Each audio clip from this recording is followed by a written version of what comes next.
ఓం ఈశేత్వోర్యేత్వాయ దేవో వః సవితా ప్రార్పయతు శ్రేష్టతమాయ కర్మణ అప్యాయద్దమగ్న ఇంద్రాయ భాగం ప్రజావతి అనమేవ అయక్ష్మామావస్థేన ఈశత మాగశంసో ధ్రువ అస్మిన్ కోపతౌ స్యాత బహిర్యజమానశ్చ పశూం పాహి. ఓం శాంతి శాంతి. శాంతి శాంతి. ఓకే అమ్మా. ఓం నమస్తే అండి అందరికీ. సో ఇప్పుడు మనము దివాది గణంలో, అంటే దివాది గణం అంటే ఆ గణం ఒకటే కాదు, ఆ అంటే ఆ గణముతో ఉన్నటువంటి ధాతువులతోని కాన్ఫ్లిక్ట్ అయ్యేటువంటి ధాతువుల్ని చూస్తున్నాం మనం కదా. అందులోని ధాతువులే కాకుండా వేరే ధాతువులు కూడా ఈ యకారముతో వస్తున్నాయి. ఎలా వస్తున్నాయి ఏంటి అనే విషయాన్ని మనం చూస్తున్నాం. ఎక్కడెక్కడ మనకి దివాదిగణ రూపంలాగా కనిపిస్తుంది అనే విషయాన్ని చూస్తున్నాం కదా. సో ఇప్పుడు భ్రాష ధాతువు ఒకటి చూసుకున్నాం. ఫస్ట్ ఏంటి, త్రస్ అనే ధాతువుని చూసుకున్నాం కదా. త్రసి ఉద్వేగే అనేది ఒక ధాతువు. ఈ త్రస్ ధాతువు ఏ ధాతువు అండి, రాసుకున్నారా? ఈ త్రస్ అనే ధాతువు భ్వాదిగణ ధాతువా దివాదిగణ ధాతువా? ఏ ధాతువు అది? దివాదిగణ ధాతువు. దివాదిగణ ధాతువు పరస్మైపది. దివాదిగణ ధాతువు పరస్మైపది, అవునా? తర్వాత ఇంకోటి చూసాము, దానికి త్రస్ అనే ధాతువుకి దివాదిగణమే, కానీ దీనికి ఒక సూత్రం ఉంది. ఏ సూత్రంతో వచ్చింది అది? త్రసి త్రుటి లషః అనే సూత్రం వచ్చింది. వా అన్నాం అక్కడ, అవునా? సో పరములో శని అంటే ఏంటిది? షన్ అనేది పరములో ఉండాలి, అప్పుడు ఇది వికల్పంగా వస్తుంది రూపము అని అంటున్నారు. షన్ అనే రూపము వికల్పంగా వస్తుంది. షన్నుతో ఉండేటువంటిది వికల్ప రూపం అని తెలుసుకున్నాం కదండి. అవును. త్రస్ షన్ తిప్, ఇది త్రస్యతి అని వచ్చింది. అంటే ఏంటి? ఈ త్రస్యతి అనేది వికల్ప రూపము. మరి వికల్ప రూపం కాకుండా ఉంటే ఎలా రావాలి అంటే ఏమన్నాము? త్రసతి. ఉత్తమం, షప్పుతో వస్తుంది త్రసతి, ఉత్తమం అమ్మ. నెక్స్ట్ ఇంకా మనము ఇదే సూత్రంలో ఉన్నటువంటి ధాతువుల్ని చూస్తున్నాము. వా భ్రాష భ్లాష భ్రము క్రము క్లము త్రసి త్రుటి లషః అనే సూత్రం ద్వారా ఇందులో చెప్పబడినవన్నీ కూడా ష్యన్ అనేది వికల్పంగా వస్తుంది అని తెలుసుకున్నాం కదండి. సో అయితే మరి భ్రాష అనే ధాతువు ఉంది. ఈ భ్రాష అనే ధాతువు ఎక్కడి నుంచి వచ్చింది, ఏ గణము నుంచి వచ్చింది అంటే అది భ్వాదిగణ ధాతువు. ఏంటది? దివాదిగణం. నో, భ్వాది. మొదటి గణం భ్వాదిగణం. భ్వాదిగణం రాసుకోండి. అక్కడ భ్రాష అని రాశారు కదా మీరు, టు భ్రాశ్రీ దీప్తవ్ అని రాసుకున్నారు కదా, అక్కడ భ్వాదిగణం అని రాసుకోండి అది. సో భ్వాదిగణంలో మనకి షన్తోని రూపం వచ్చే అవకాశమే లేదు కదా, ఉందా? లేదు. కానీ ఏమన్నారు ఇక్కడ? ఈ సూత్రం ద్వారా షన్నుతో కూడా రూపం వస్తుంది వికల్పంగా అని చెప్పారు కదండి. అవునా? సో అది రాసుకోండి. అంటే ఏమైతుంది? భ్రాషతి భ్రాష్యతి అనే రెండు రూపాలు మనకి కనిపిస్తాయి, అవునా? అమ్మా ఇక్కడ దీని మీద రాయరా మీరు? ఇది ఆత్మనేపదం. భ్రాష అనేది మనం ఏం చెప్పుకున్నాము? ఆత్మనేపదం అని చెప్పామా? బోర్డు మీద డిస్ప్లే అవుతలేదమ్మా. ఓకే చేస్తాను. సో చెప్పినట్టు లేదు. దివాది గణం అన్నప్పుడు దివాది గణం అనేది అదే సరే గాని కాదు, దివాది గణం కాదు. సో ఇప్పుడు గణం ఉంది కదా, ఆ గణములో కాన్ఫ్లిక్ట్ అయ్యే ధాతువులు, అన్ని గణాల నుంచి వచ్చి కాన్ఫ్లిక్ట్ అయ్యే ధాతువులు ఇలా ఉన్నాయని చూస్తున్నాం. 25 ధాతువులు అని చెప్పుకున్నాం కదా. అవును, 25 చెప్పుకున్నాం. అక్కడ కాన్ఫ్లిక్ట్ అని రాపించలేనట్టున్న రాసుకోండి. కాన్ఫ్లిక్ట్ అయ్యే ధాతువులు అనమాట. అంటే కాన్ఫ్లిక్ట్ అంటే ఏమంటాం తెలుగులో?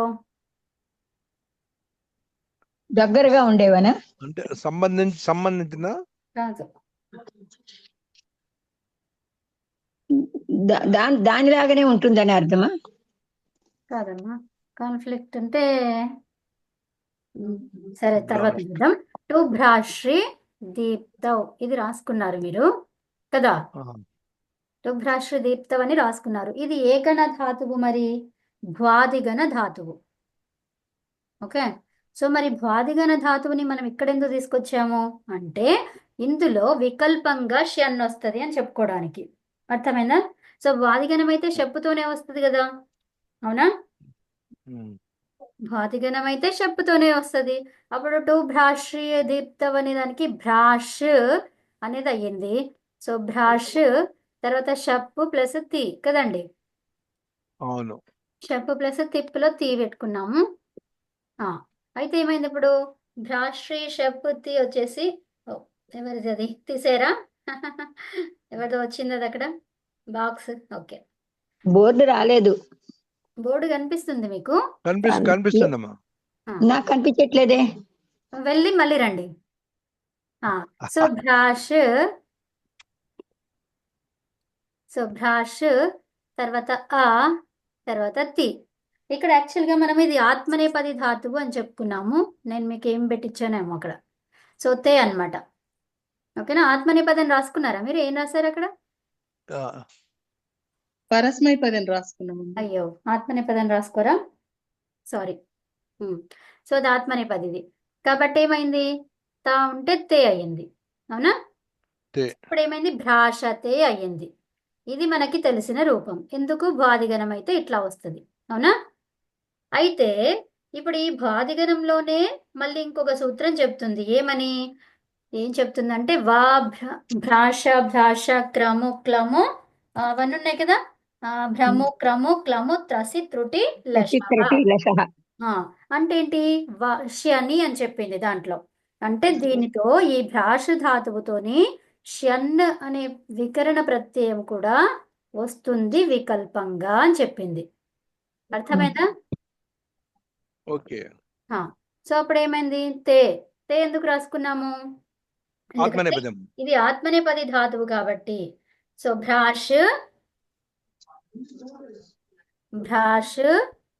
యకారం మిగిలింది, అవునా?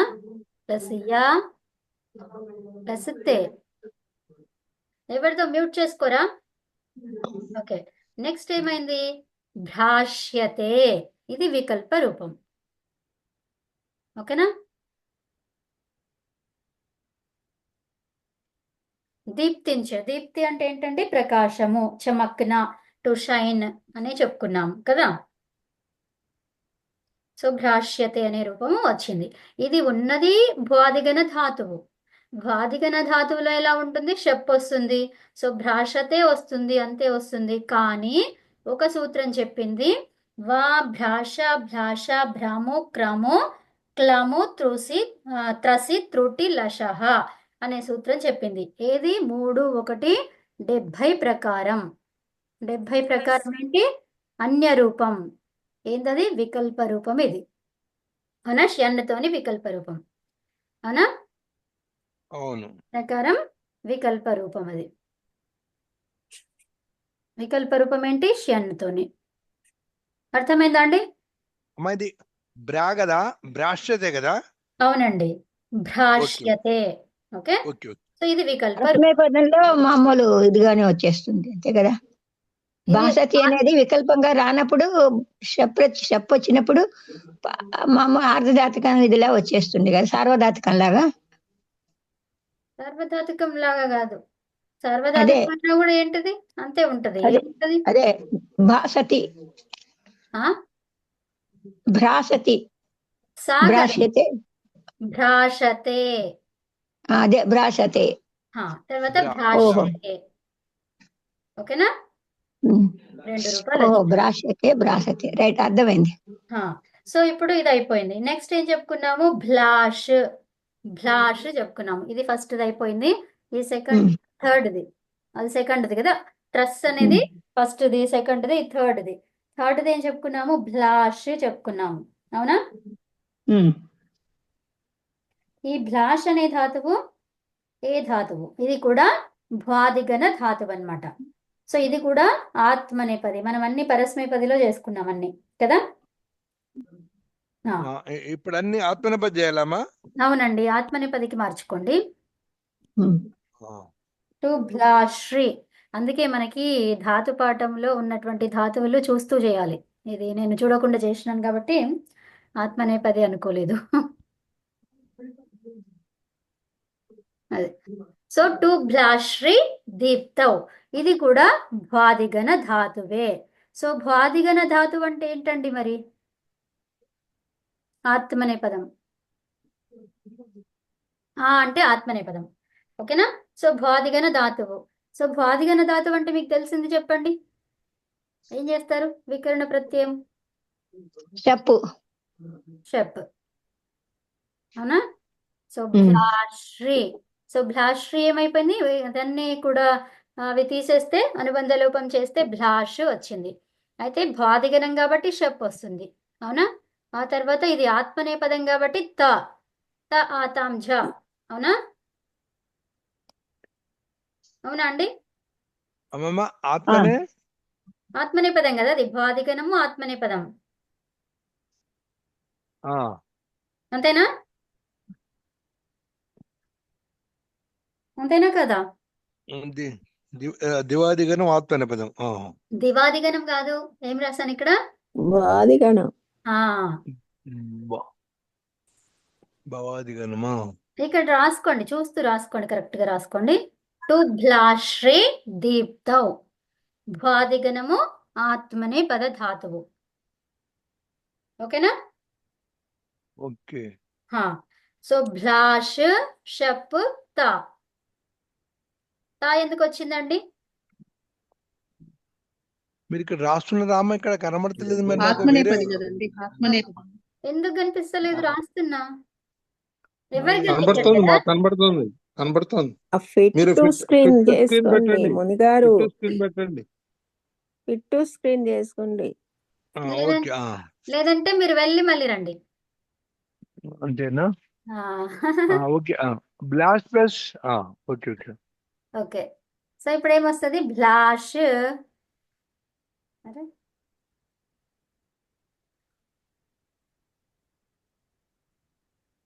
తర్వాత తా అనేది ఏమవుతుందండి? ఏ టితాత్మనేపదానాం టేరే. వేరే. లట్లకారం చేస్తున్నాం కాబట్టి అది వచ్చింది. అవునా? సో ఇప్పుడు ఏమైంది? భ్లాషతే.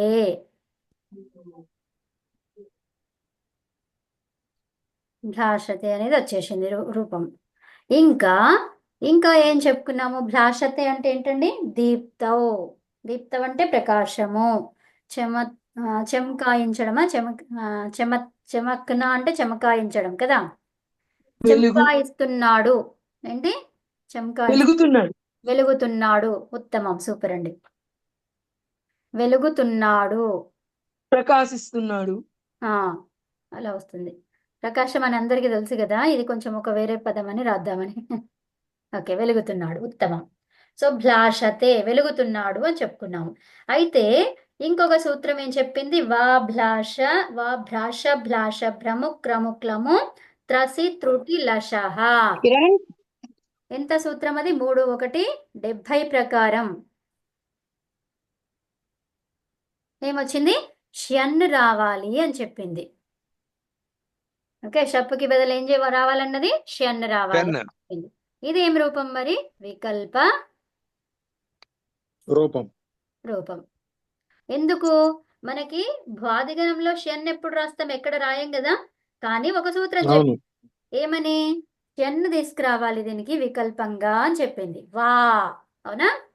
దాని ప్రకారం ఏంటి? షన్ వికల్ప రూపం వస్తుంది. అప్పుడు ఏమైతుంది? భ్లాష్. అవునా? భ్లాష్ తర్వాత షన్ తర్వాత తా. ఆత్మనేపదం కదా అది. అవునా? సో ఇప్పుడు చెప్పండి, ఏం చెప్తారు చెప్పండి. భ్లాష్ ధాతువుని అలాగే రాస్తాము. అనుబంధ లోపం చేసుకుంటూ చెప్పండి. ఇది ఆత్మనేపదం తే రావాలి కదా మరి. అది ఫస్ట్ రూపం, అది అట్లాగే రాద్దాం. తర్వాత సెకండ్ స్టెప్ లో తేజ్ రాసుకుందాం. సరే సరే. తర్వాత షన్ ఏమైంది? నకారము హలంత్యంతో పోతుంది, షకారం లసక్వతదితో పోతుంది. యా. ఉత్తమం. యా ఉంటుంది. తర్వాత తా ఏమైంది? టితాత్మనే పదానానికి. సూపర్ అమ్మా. ఆ, అది ఎక్కడ వస్తుంది? లట్లకారంలో వస్తుంది. అవునా? దీనికి ఉమ్. దీనికి అంతేనా? ఇది లట్లకారమే కదా. ఆ, ఆ, చెప్పండి, ఇంకా కలిపేసేయండి. బ్లాష్యతే బ్లాష్యతే. అంతే. బ్లా ఇది భా అండి అది. అదే అదే భా. అదే బ్లా బ్లా భాకి లావత్తు. అవునా? భ్లాష్యతే. బ్లాష్యతే. సో ఇప్పుడు భ్లాష్యతే అంటే ఏంటండి? అమ్మ ఇక్కడ దీర్ఘం వచ్చింది, అక్కడ రాలేదు, అంతేనా? అన్నిట్లో దీర్ఘమే ఉన్నది, ఎందుకు లేదు? ప- ఇది పైన వికల్పం ఇప్పుడు వచ్చింది, అక్కడ కూడా వచ్చింది. అక్కడ కూడా వచ్చింది కదండి. అక్కడ కూడా వచ్చిందిగా. దీర్ఘానికి ఏమైందండి? షప్పుష్యాన్ని చేంజ్ అయినాయి కానీ ఓకే. వికల్ప రూపం. దీనికి అర్థం ఏంటండి? వెలుగుతున్నాడు. బ్లాష్యతే. పెరుగుతున్నాడు. ఆ, ప్రకాశిస్తున్నాడు. ఇక మీకు తెలిసిన అది వాడు. Okay okay. సో వెలుగుతున్నాడు, ఇలా చూసుకున్నాం. ఇప్పుడు మీరు ఫిట్ టు స్క్రీన్ చేసుకొని ఫోటో తీసుకోండి. మన నాగలక్ష్మి గారు వచ్చారు కాబట్టి, నాగలక్ష్మి గారు మీరు మర్చిపోయినట్టున్నారు. ఇదేంటంటే 3 డాట్స్ ఉన్నాయి కదా పైన, 3 లైన్స్. ఆ 3 లైన్స్కి వెళ్ళేసి ఇక్కడ మీరు ఏం చేస్తారంటే వ్యూ అని ఉంది కదా, 3 డాట్స్కి వెళ్ళి వ్యూలోకి వెళ్ళి గ్రిడ్స్ అండ్ గైడ్స్ అని ఉంది. వ్యూ మీద నా దాంట్లో చుక్కలు రావట్లేదమ్మా. చేశాను నేను ఇప్పుడే. చేశారా? నన్ను అని మొన్న పెట్టండి. ఒకసారి చూపించారు కదా. ఒక్కసారి అది పోయింది, ఇప్పుడు మళ్ళీ వస్తుంది. అందుకే గ్రిడ్స్ అండ్ గైడ్స్ మళ్ళీ వెళ్ళి నన్ను అని పెట్టండి. అక్కడ 3 లైన్స్కి వెళ్ళి వ్యూని నొక్కితే గ్రిడ్స్ అండ్ గైడ్స్ అని పైననే కనిపిస్తుంది. దాంట్లో నన్ను అని పెట్టుకోండి. మీ అందరికి చుక్కలు కనబడదు అలా నా చేయండి. ఇందాక ఏం ముట్టుకలు ఉన్నాయి? ఏం రాలేదమ్మా. ఓకే అంటే ఓకే. 4వదండి, 4వ ధాతువు. ఇప్పుడు మీకు చుక్కలు కనిపించవు అక్కడ. ఓ, ఓకే. ఆ, సో అమ్మా ఇప్పుడు అమ్మమ్మ ఇప్పుడు చుక్కలు ఇప్పుడు టిక్కు వచ్చిన తర్వాత ఏం చేయాలి? అయిపోయింది, అక్కడి నుంచి బయటకు వచ్చేసండి ఇక. సరే, ఓకే. సో ఇప్పుడు భ్రము అనే ధాతువుని రాస్తున్నారు మీరు. నాలుగోది. మళ్ళీ బోర్డు రాలేదే, వైట్ బోర్డు. వైట్ బోర్డు రాలేదు ఇప్పుడు. వస్తుందమ్మా, చూడండి. బ్యాక్ వస్తే పైన వచ్చింది గ్రేటర్ దాన్ సింబల్ ఉంటాయి కదా. వచ్చింది. భ్రము పైన అది ఆరోలా ఉంది, అక్కడ నొక్కితే మళ్ళీ వచ్చేసిందిలే. థ్యాంక్స్ అండి. భ్రము అనవస్థానే.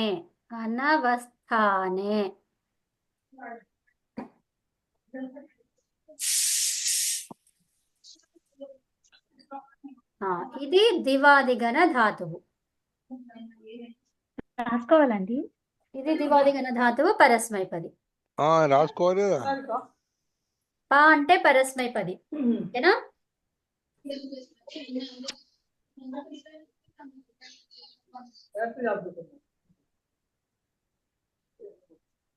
భ్రము చలని వాదిగణంలో కూడా చెప్పిన అదొద్దు, ఇది రాసుకోండి. భ్రము అనవస్థానే.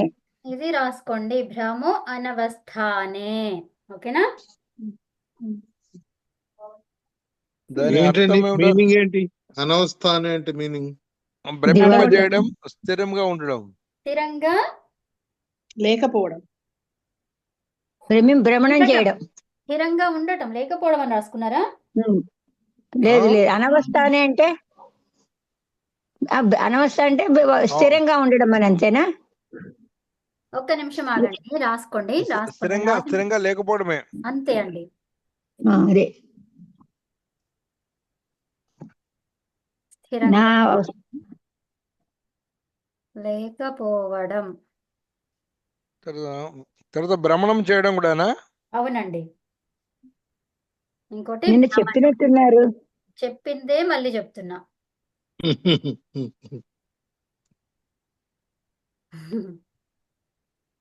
భ్రమణం చేయడం. మీది కరెక్ట్ గానే ఉంటే అవసరం లేదు మళ్ళీ రాయడం. వినండి, రాయని వాళ్ళు రాసుకోండి, తప్పులుంటే సరి చేసుకోండి. లేకపోవడం అని పెట్టారు. తప్పు ఉంటే చెప్పాలి. సరి చేసుకోండి. ఓకే. ఓకే. స్థిరంగా లేకపోవడం, భ్రమణం చేయడం. ఇది ఏ ధాతువు? దివాదిగణ ధాతువు. దివాదిగణం. పరస్మైపది రూపు. పరస్మైపది. ఓకేనా? పది ఏంటి? పరస్మై పరస్మైపది పరస్మై. రేఫ్లకారం. సో ఇప్పుడు దివాదిగణం అంటున్నాము కదా. సో దివాదిగణం అంటున్నాం కాబట్టి మరి షణ్ అనేది రావాలి కదండి. సో మరి ఇక్కడ ఏం అవును. చెప్తున్నారు? ఇది షణ్ అనే రూపము వికల్పంగా వస్తుంది అంటున్నారు. ఏ సూత్రం ప్రకారము? 3, 1, 70 70. ప్రకారం.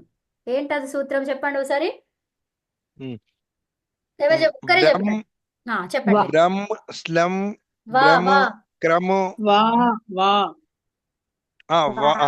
వా బ్లశ బ్లశ భ్రము క్రము రాజ్యలక్ష్మి గారి మీదంతా బ్రేక్ అవుతుంది, మీరు చెప్పొద్దు. వేరే వాళ్ళు చెప్పండి. వా భ్రాష బ్లాష త్రసి భ్రము క్రము క్లము త్రసి త్రుటి లశః. 3, 1, 70. 3, 1, 70. ఇందిరా గారు మీది మ్యూట్ అయిపోయింది. నేను ఒక్కరిని చేస్తే మీది అయిపోయింది. అది చేయండి, మీరు అన్మ్యూట్ చేసుకొని మళ్ళీ చెప్పండి. వా భ్రాష బ్లాష భ్రము క్రము క్లము త్రసి త్రుటి లశః. 3, 1, 70. 3, 1, 70. ఈ సూత్రం ప్రకారం ఏంటిది? షణ్ అనేది వికల్పంగా వస్తుంది అని చెప్పుకున్నాం. అవునా? షణ్ అనేది ఎందుకు? శని అని ఉందన్నమాట. ఆ సూత్రం చెప్పిన తర్వాత ఏమన్నారు? శని అంటే ఏంటి?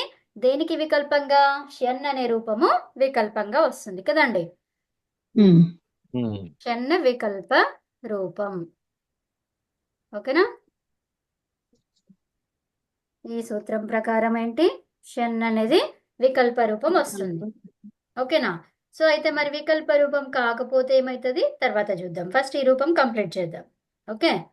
సో ఏమన్నాము? ధాతువేంటి? భ్రము. భ్రము అనేది ఉంది. సో ఏమైంది? భ్రమ్ అయ్యింది. అవునా? సో భ్రమ్ ప్లస్ షణ్ ప్లస్ ఇదేమన్నాము? తిప్. పరస్మైపది అన్నాము కదండి. తిప్పు. తిప్. ఇప్పుడు ఏమొస్తుంది? ఇంకా చెప్పండి. భ్రమ్యతి భ్రమ్యతి పరస్మై. భ్రమ్యతి. భ్రమ్యతి. ఉత్తమం. అంతేనా? ఇది ఏం రూపం అండి? వికల్ప రూపం అండి. వికల్ప రూపం. వికల్ప రూపం. సో వికల్పము అని ఎప్పుడైతే చెప్తామో ఇంకొకటి ఉంది అని అర్థం అక్కడ. అవునా? రూపం ఉంటుంది ఖచ్చితంగా అనేది అర్థమైంది మనకు. మరి ఇంకొక రూపం దేనితో చేయాలి మరి? షప్పు. షప్ తోటి. షప్పుతోని. ఎందుకండి షప్పు? అది సాధారణంగా వచ్చే రూపం కాబట్టి. దేనికైతే ఆ గణము యొక్క రూపము ఉండదో, లేదంటే ఆ గణములో ఉన్నటువంటి ఆ ప్రత్యయాలు పని చెయ్యవో, పని చెయ్యవన్ ద సెన్స్ అంటే వికల్పంగా వస్తున్నాయని చెప్పుకుంటామో, అప్పుడు దేన్ని తీసుకురావాలి? షప్పుని. ఓకేనా? అర్థమైందా? ఏమర్థమైంది? ఎవరు చెప్తారు? ఆ గణం యొక్క రూపం ఉండదో దానికి షప్పుని తీసుకురావాలి. సో బ్రహ్మ షప్ తిప్పు. మళ్ళీ ఒకసారి చెప్తాను వినండి. ఎప్పుడైతే గణానికి ఉన్నటువంటి రూపము వికల్పంగా వస్తుందో, ఇప్పుడు భ్రము అనేది ఏ గణానికి సంబంధించిన ధాతువు? అది దివాదిగణానికి సంబంధించిన ధాతువు. కానీ దాని రూపం ఏమైంది? వికల్పంగా వచ్చింది షణ్తోని. అవునా? ఎప్పుడైతే ఆ గణానికి సంబంధించిన ప్రత్యయము వికల్పంగా వస్తుందో అప్పుడు దానికి షప్ రూపం కూడా ఉంటది. ఓకేనా? ఓకే. సో ఇప్పుడు ఏమైంది? 2 రూపాలు వస్తాయి అన్నమాట అప్పుడు. సో భ్రమతి. భ్రమతి. సో ఇప్పుడు భ్రమతి అని వచ్చింది. ఈ ధాతువు గురించి ఇంకొక సూత్రం చెప్తుంది. శమష్టానాం దీర్ఘః శని. శమష్టానాం దీర్ఘః శని అని చెప్పి. సో అప్పుడు శన్ ఎక్కడుందండి? పైన ఉన్నది. అవునా? పైన ఉన్నది. సో ఇప్పుడు దాంట్లో శమష్టానాం శమామష్టానాం, అక్కడ ఏంటి? శమామష్టానాం అన్నమాట. ఓకే. ఇంకా మకారం 2 సార్లు ఉంది అక్కడ. శమామష్టానాం దీర్ఘః శని. ఆ సూత్రములో మనకి భ్రమ్ అనే ధాతు ఉందా లేదా చూడండి. ఉమ్. నేను ఉంది చెప్తాను. ఉంది ఉంది ఉంది, రాసుకున్నారు మీరు కదా. చము చము తము దము శ్రము భ్రము క్షము క్లము మది ఉత్తమం. మద్. మద్ అని చేంజ్ మద్ మద్ చేస్తారండి ఎవరు? మది మది అమ్మా మద్ మద్ మద్ మది మద్దు రాసుకోండి. మీరు చేంజ్ చేయమని చెప్పినప్పుడు వెంటనే చేయట్లేదు మీరు. మది మద్ ఆ అక్కడ రాయండి, మీ మనసులో పెట్టుకోకండి, అక్కడ కూడా రాయండి. ఏమైతుంది రాశాను రాస్తే రాశాను రాస్తే మళ్ళీ చెప్పినప్పుడు మీరు తప్పు చెప్పకుండా ఉంటారు. ఓకే. మేడం మది అప్పుడు- అని ఉమ్, బ్రాకెట్ లో మద్ అని పెట్టుకోమన్నారు. మద్దనే రాయమన్నాను, అవసరం లేదు, బ్రాకెట్ ఏం చెప్పలేదు. ఆహా, అంటే ఇక్కడ మది అని ఒకసారి చెప్పారు, తర్వాత మద్ అని ఒకసారి చెప్పారు, అది అవునండి. బ్రాకెట్ లో పెట్టుకున్నాను. సరే సరే మద్దని పెట్టుకోమన్నారు. అమ్మ మద్దని పెట్టుకోండి బస్, అంతే. మద్ అనేది ధాతువు. ఓకే, ఇవన్నీ మద్దని పెట్టుకోండి. మది అనేది కట్ చేయండి. ఓకేనా? అది మూల రూపాలు కాదు, ఇక్కడ రాసినవి అన్ని కూడా సూత్రంలో వచ్చినవి రాసుకున్నాం మనము. ఓకే, అయితే ఏంటంటే ఈ ధాతువులలో ఏం చెప్పుకున్నాము? శమాష్టానాం దీర్ఘ శని అనే సూత్రం. ఉపదాలో ఉన్న అచ్చుకు దీర్ఘం అవుతుంది. అంగానికి దీర్ఘం. ఉపదా అని చెప్పుకున్నాం అందులో. అంటే ఉపదాలో దీర్ఘం వస్తుందని చెప్పుకున్నాం కదండి. అచ్చుకు ఉపదా కాదమ్మా, ఉపదా కాదు, అక్కడ ఉపదా అని చెప్పలేదు ఆ సూత్రంలో. శమామష్టానాం అచ్చుకు. దీర్ఘ 7 3 అచ్చుకి దీర్ఘం అవుతుంది. ఓకేనా? అంగంలో దీర్ఘం వస్తుందమ్మా. అంగానికి అంగంలో దీర్ఘం. అంగానికి అంగంలో దీర్ఘం. అంతే. ఇక్కడ ఉపధా గురించి అసలు విషయమే లేదు ఇక్కడ, కాబట్టి అవును అవును. అంగానికి దీర్ఘం అని రాసుకోండి. ఇది నెంబర్ ఎంతమ్మా? 7 3 74. 74. 74. ఇక్కడ రాసుకోండి 7 3 74 సూత్రం ప్రకారం మీరు మొత్తం కంప్లీట్ గా రాసుకోండి. నాకు రాయడానికి ఇక్కడ రాదు కాబట్టి ప్రకారం ఏంటిది? దీర్ఘం వస్తుంది, అంగానికి దీర్ఘం.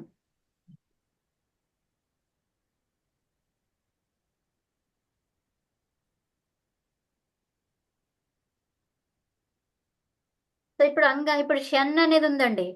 మరి అంగం ఎక్కడ చూసుకుంటాం? మరి ఏ అంగం చూస్తాము? షన్నుకి పూర్వం ఉన్నది అంగం చూస్తాం. ఏ ప్రత్యయానికి పూర్వం చూస్తాము?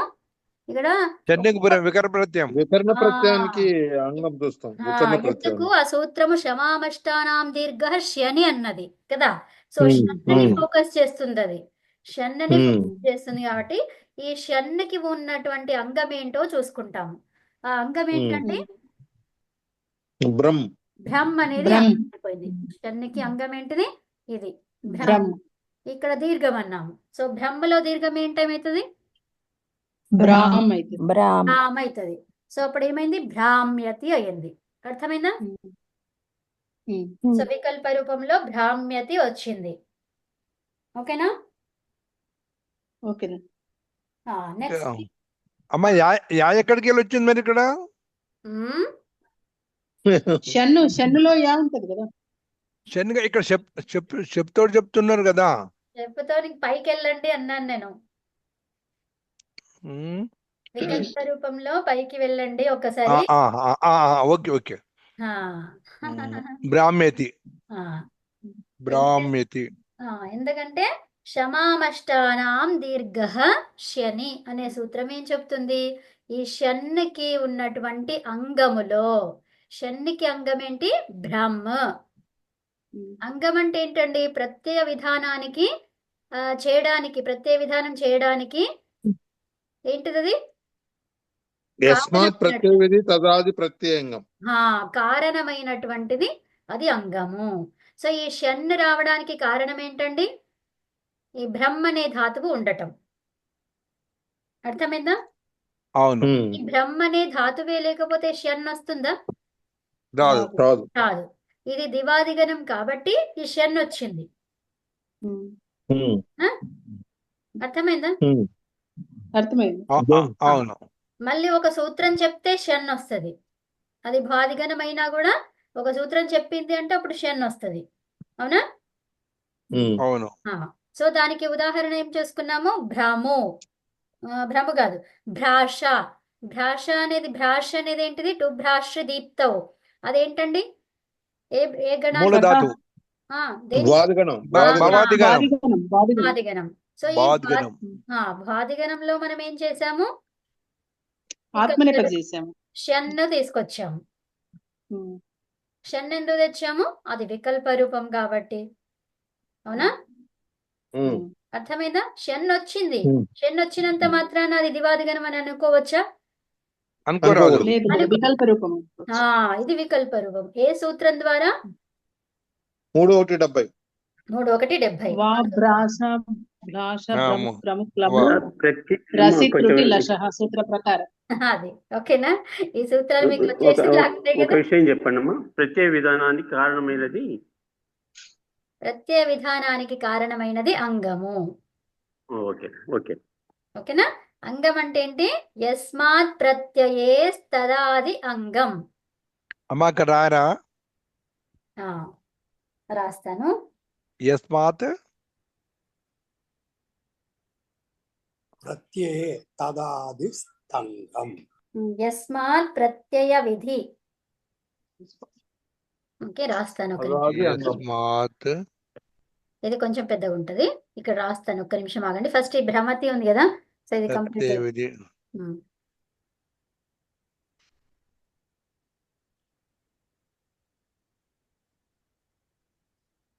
అమ్మ ఇది సూత్రమా అమ్మా? ఇది యస్మాత్ ప్రత్యయ విధి అంగం. సూత్రం. దీని నంబర్ ఎంత? ఇక్కడ రాస్తాను, ఒక్క నిమిషం. అంగం అంటే ఏంటి రాసుకోండి. అంగము రైట్. అంటే ఏమిటి?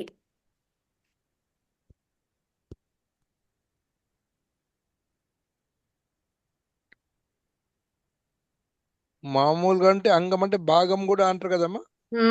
కానీ మనకు అష్టాధ్యాయులో అంగం అంటే వేరే అర్థం కదా. అదే అదే. అంగము అంటే అవయవము అనుకుంటాను నాకు దాని తెలుగు. అవయవం అంతే. కూడా కాదు. భాగం. ఏ శబ్దము భాగము. ద్వారా అయితే శబ్దము ద్వారా అయితే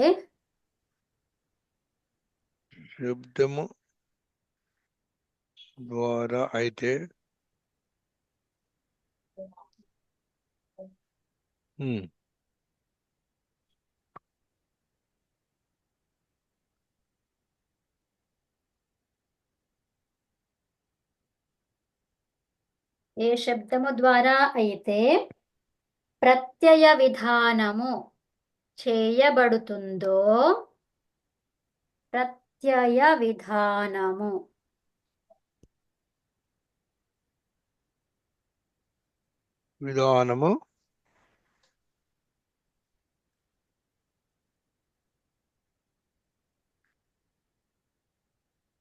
చేయబడుతుందో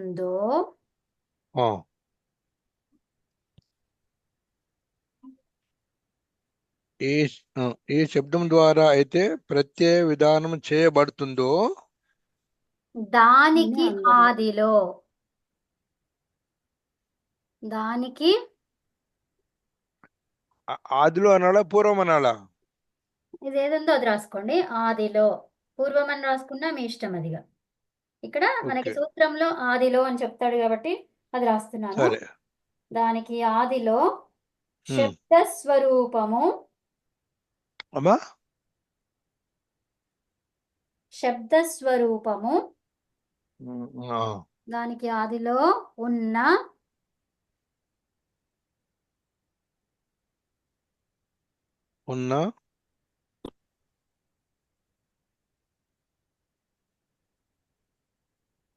శబ్ద స్వరూపము.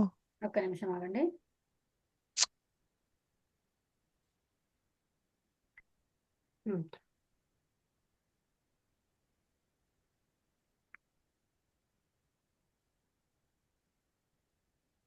ఉన్న శబ్ద స్వరూపము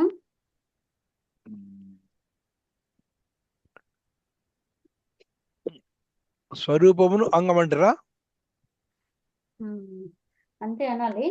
కానీ తస్మిన్ ఇంకా. ప్రత్యయే పరే అంగం ఇది సంజ్ఞా ప్రాప్నోతి అన్నారు. తస్మిన్ ప్రత్యయ, ఆ ప్రత్యయానికి మాత్రమే అన్నమాట. ఓకేనా? శబ్ద స్వరూపమును స్వరూపమును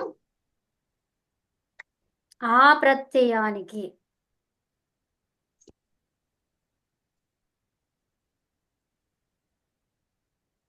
ప్రత్యయానికి